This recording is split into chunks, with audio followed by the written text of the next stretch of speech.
I'm back, baby. And on this video, we're about to talk about how to turn your losses into lessons. We come from poverty, man, we ain't have a thing. We come from poverty, man, we ain't have a thing. This one was good enough. I had to bring y'all a long video real quick. For me, personally, it took me a long time to figure out I was being redirected in the right direction. I perceived setbacks and detours as losses. I really did. I ain't gonna hold y'all. I really did. I really tried to go through with becoming a franchise owner for a cell phone store. When the deal fell through and then everything didn't happen, I really perceived that as a loss. I didn't look at the fact that I was going to take on 6 figures of revolving debt because you got to stay with inventory in the store. You're not always going to sell all the inventory in the store, but you got to keep that on your books. I didn't pay attention to none of that.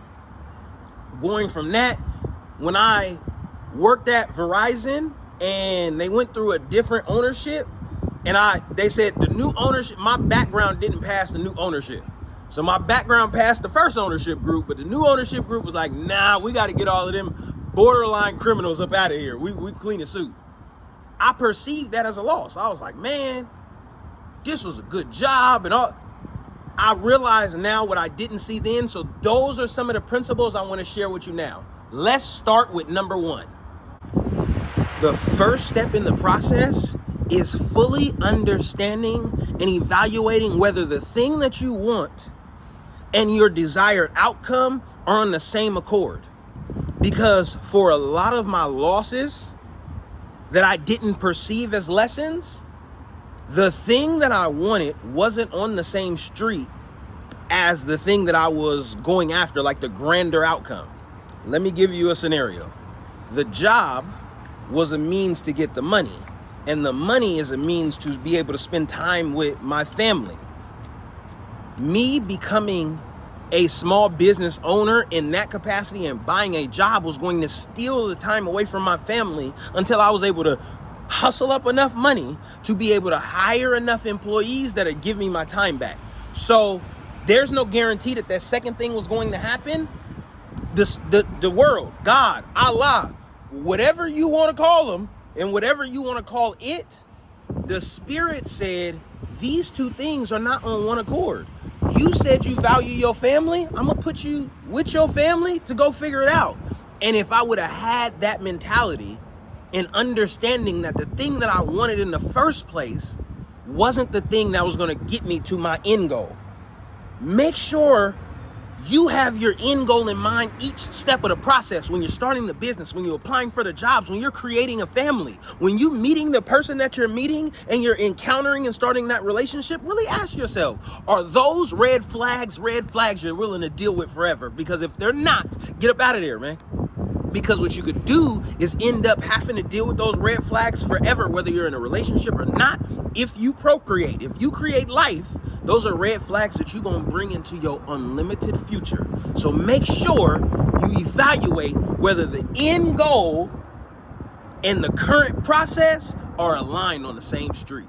Let's move on to number 2. You know what's so funny? We want people to make guarantees to us, but we're not willing to make guarantees to ourselves. Somebody gave you a guarantee, 30-day guarantee.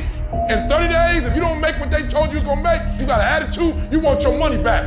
But you've never demanded your money back from yourself. You've never looked at yourself in the mirror and said, you let you down. Okay, so now, secondly, this is what I want you to do.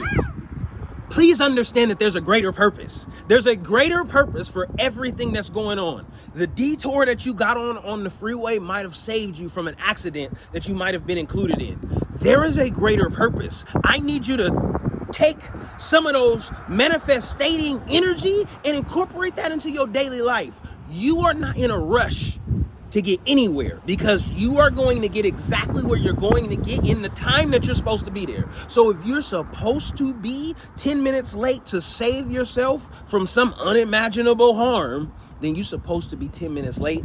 Don't rush your process. You cannot rush through life. You cannot get to 18 years old no faster than 8, 17 times around the sun. You ain't gonna get there in 17. You cannot obtain anything that's worth having faster than the time that it takes to get it.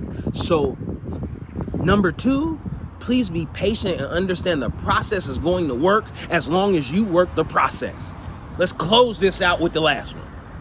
If you want to make it to the top of your field, top of your class, top of your industry, then there's going to be sharp ridges that must be stepped over. There's going to be times you get stressed and things you get depressed over. But let me tell you something, struggle and criticisms are prerequisites for greatness. That is the law of this universe, and no one escapes it because pain is life. But you can choose what type, either the pain on the road to success or the pain of being haunted with regret. As soon as you understand that it happens for a reason, you can use it. You can use it. As soon as you understand that the setback happened for a reason, then use it. Do not let any of your lessons go unaddressed. So if there's a relationship that did not work out for you, use it. Use whatever you can to take accountability for your shortcomings so you can use it to become better in the next relationship. If you didn't get the job, that's not your job. That's not your job. Use it. Ask them, is there any feedback that you might have so I can become the best version of me in my next opportunity?